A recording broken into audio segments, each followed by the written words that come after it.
नमस्कार दोस्तों, एक बार पुनः आप सभी का स्वागत है आपके अपने YouTube चैनल में। जैसा कि आप सभी को पता है दोस्तों कि चुनाव आयोग ने उत्तर प्रदेश, तमिलनाडु, गुजरात, मध्य प्रदेश, छत्तीसगढ़ और अंडमान निकोबार द्वीप समूह में एसआईआर की समय सीमा को बढ़ा दी है ताकि मतदाता सूची को सही और पूर्ण रूप से अपडेट किया जा सके। एक्चुअली क्या था कि उत्तर प्रदेश में या अदर जो इतने स्टेट्स हैं, इन लोगों ने चुनाव आयोग के पत्र लिखा था कि बहुत से ऐसे फॉर्म्स हैं जो अभी पेंडिंग है। लोगों को दिया तो गया है फॉर्म फिल करने के लिए, लेकिन उन्होंने अभी तक रिटर्न नहीं दिया। तो इस बेसिस पे उन्हें और टाइम चाहिए, टाइम एक्सटेंशन का उन्होंने रिक्वेस्ट किया था और उसी के बेसिस पे इलेक्शन कमीशन ने टाइम को एक्सटेंड कर दिया।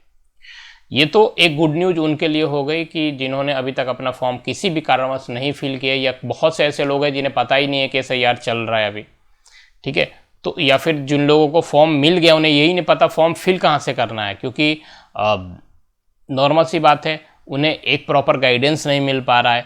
बीएलओ भी हैं, वो ओवरलोडेड हैं इस समय, उनके पास मल्टी वर्क्स हैं जिसके कारण से वो भी ओवरलोडेड हैं और इस समय आप देख ही रहे हो कि उनके हेल्थ पर भी क्या प्रभाव पड़ रहा है। तो मैं इन सब चीज़ों को देखते हुए एक रिक्वेस्ट करना चाहता हूँ कि जिन लोगों को फॉर्म मिला है वो अपने फॉर्म को भरें, क्योंकि ये हमारा काम है। बीएलओ ठीक है कि आपके घर घर जा रहे हैं, वो आपकी हेल्प करने के लिए, लेकिन अपना वोटर लिस्ट में अपना नाम रखवाना ये अपना काम है, हमारा काम है, ये उनका नहीं है। इसलिए हमें भी जागरूक होना पड़ेगा और हमें भी एक्टिवली इस पर काम करना होगा। फॉर्म अभी भी गलत भरे जा रहे हैं, लोगों को नहीं पता कि फॉर्म क्या भरना है, कौन से डॉक्यूमेंट्स यूज होंगे, बहुत से कन्फ्यूजन अभी भी क्रिएट है। तो एक बार मैं पुनः आप सबके सामने एसआईआर फॉर्म क्या भरना है, कैसे भरना है, और फॉर्म भरने से पहले हमें एक डायरी और पेन पर लिखकर वो इन्फॉर्मेशन नोट कर लेना चाहिए जो इस फॉर्म में ज़रूरत है। तो आज हम बात करेंगे कि कौन कौन से ऐसे इन्फॉर्मेशन है जो पहले हमें राइट डाउन कर लेना चाहिए। पेन पेपर लेकर आप भी बैठ जाइए और उसको लिखिए जैसे जैसे मैं आप सबको बताता हूँ। तो सबसे पहले हम चलते हैं वोटर लिस्ट 2003 पर। उसको कैसे अपलोड करना है, ये मैंने ऑलरेडी एक वीडियो बना रखा है, वो ऑनलाइन आप अपलोड कर सकते हैं उसको, डाउनलोड कर सकते हैं उसको, जाकर ऑनलाइन निकाल सकते हैं उसको। तो किस प्रकार निकालेंगे वो मैंने ऑलरेडी बता रखा है। अब इस वोटर लिस्ट से क्या क्या इंपॉर्टेंट इन्फॉर्मेशन है जो हमें नोट करना है। पहला, जब भी आप फॉर्म फिल करेंगे तो उसमें आपसे मांगेगा विधानसभा की क्षेत्र की संख्या। तो जो विधानसभा क्षेत्र की संख्या है वो आपके जो वोटर लिस्ट है उसके लेफ्ट साइड में, यहाँ पर ये देखिए, ये जो नंबर है ना, यही नंबर है आपके विधानसभा क्षेत्र का नंबर। विधानसभा क्षेत्र की जो संख्या है ये नंबर होता है। तो आप इसको नोट कर लीजिएगा। आपके एरिया का विधानसभा जो भी होगा, जैसे मेरे यहाँ का बांसडीह है तो उसका जो नंबर है वो 209 है। तो आपके यहाँ का जो भी होगा उसको फर्स्ट पेन और पेपर लिखकर, नाम लिखकर वहाँ पर आप लिखेंगे 209। फिर दूसरा, भाग संख्या। भाग संख्या क्या है, ये देखिए, ये जो है ना, ये आपका भाग संख्या, ये हर पेज पर लिखा होगा। तो ये आपका भाग संख्या है। तो आपका भाग संख्या कितना है, वो जो भी यहाँ पर आपका भाग संख्या है, आप नंबर 2 करके अपना भाग संख्या वहाँ पर नोट कर लेंगे, ठीक है। तो ये आप दो इम्पोर्टेंट आपको पता चला कि हमें पहले विधानसभा क्षेत्र की संख्या और भाग संख्या, ये दो चीज़ हमने नोट कर लिया। अब बात कर लेते हैं सीरियल नंबर का। क्यों मैं ये कह रहा हूँ, क्योंकि मैं आपको दिखा रहा हूँ, ये जब आप फॉर्म फिल करेंगे ना तो आपसे ये चीज़ मांगा जाएगा। ये देखिए, यहाँ पर देखिए, ये अकाउंट नंबर, ये यही विधानसभा संख्या का नंबर है आपका, विधानसभा क्षेत्र जो संख्या था। पार्ट नंबर जो आपने देखा था वोटर लिस्ट के राइट साइड में मैंने बताया था, और दूसरा सीरियल नंबर मतलब क्रम संख्या।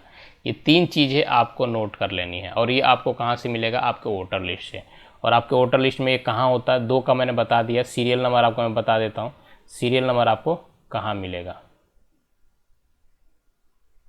देखिए, ये है सीरियल नंबर, अनुभाग नंबर, यहाँ से यहाँ से आप जब जाएंगे तो ये आपको यहाँ पर मिलेगा सीरियल नंबर। तो ये सीरियल नंबर आपको नोट करना है, ये सीरियल नंबर। तो ये 1 2 3 4 5 करके यही नीचे तक गया होगा। तो ये हो सकता है आपका जहाँ नाम लिखा हुआ है, जहाँ पर भी आपका नाम लिखा हुआ है आपके वोटर लिस्ट में, उस वोटर लिस्ट के बगल में जो क्रमांक संख्या होता है वही सीरियल नंबर होता है। तो उसको भी राइट डाउन आपको कर लेना है। अब चलते हैं फिर से एक बार फॉर्म की तरफ, इम्यूनेशन फॉर्म की तरफ। क्या क्या है, ये आ गया फिर फॉर्म की तरफ। आपको अपना नाम, आपको 2003 में जिनका आपका अगर नाम है तो आपको अपना नाम जो है वो किस लिखा कैसे है, हिंदी में किस कैसे लिखा है वो भी राइट डाउन कर लीजिए, ताकि आपको लिखने में आसानी होगी। ठीक है, अब बात कर लेते हैं एक बार फॉर्म के बारे में। ये एक ड्राफ्ट फॉर्म है, ये सिर्फ और सिर्फ उदाहरण के लिए, समझाने के लिए है। आपका जो भी फॉर्म होगा इम्यूनेशन फॉर्म, वो 2025 के वोटर लिस्ट के अनुसार से आपको मिलेगा। 2025 के वोटर लिस्ट के अनुसार से यहाँ पर आपका नाम होगा, पहले से ही होगा। यहाँ पर आपके विधानसभा क्षेत्र का नाम, संख्या, पार्ट नंबर, लेकिन ये होगा 2025 के अनुसार से। आपको जो भरना होगा यहाँ पर वो भरना है 2003 के वोटर लिस्ट के अनुसार से।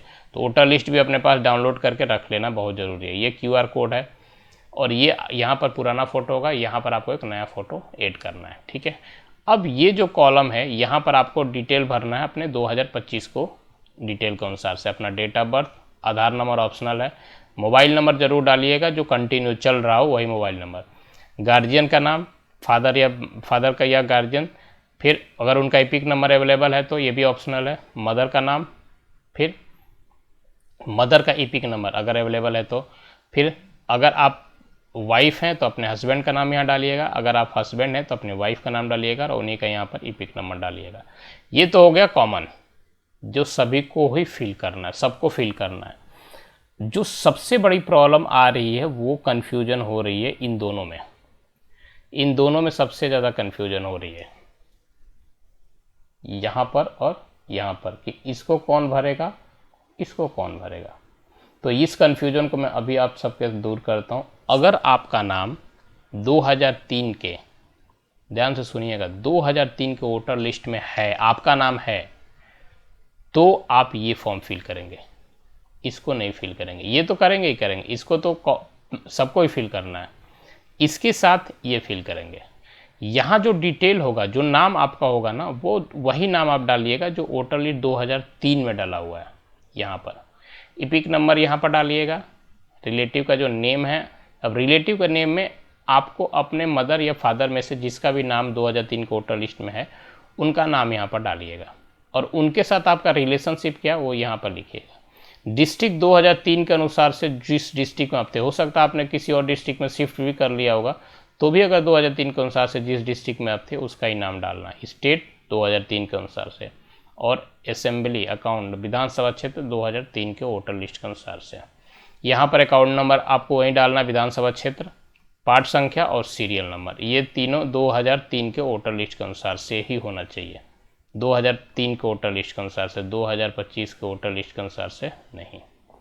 तो ये समझ में आ गया, आपका नाम 2003 के वोटर लिस्ट में है, आप ये फॉर्म फिल कीजिए। अब बात कर लेते हैं उनके लिए जिनका नाम 2003 के वोटर लिस्ट में तो नहीं है, मगर उनके माता पिता या दादा दादी का नाम 2003 के वोटर लिस्ट में है। उस केसेस में वो ये नहीं ब्लॉक क्लॉज फिल करेंगे, वो यहाँ फिल करेंगे। 2003 के लिस्ट में उनका नाम नहीं है, उनके दादा दादी माता पिता जिसका भी नाम है, तो यहाँ डिटेल डालना है, ना कि यहाँ डालना है। यहाँ पर जो नेम डालेंगे वो अपना नहीं डालेंगे, अपने जिनका भी नाम उस वोटर 2003 के वोटर लिस्ट में जिनका नाम है उनका नाम यहाँ पड़ेगा, एपिक नंबर भी उन्हीं का पड़ेगा। रिलेटिव के नेम में अब इनके फादर का नाम यहाँ पर आएगा या मदर का नाम आएगा। किनके फादर का? इनके।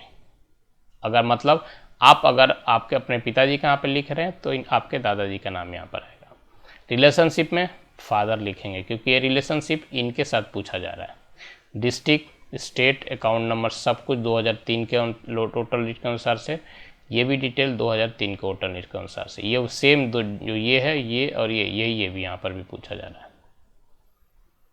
तो आई होप कि आपको पता चल गया होगा। ये 2003 में जिनका नाम है वो ये फिल करेंगे, जिनका नाम नहीं है मगर माता पिता का नाम है वो ये फिल करेंगे। अब बात कर लेते हैं तीसरा जो सबसे इम्पोर्टेंट और सबसे कंफ्यूजिंग वाला है।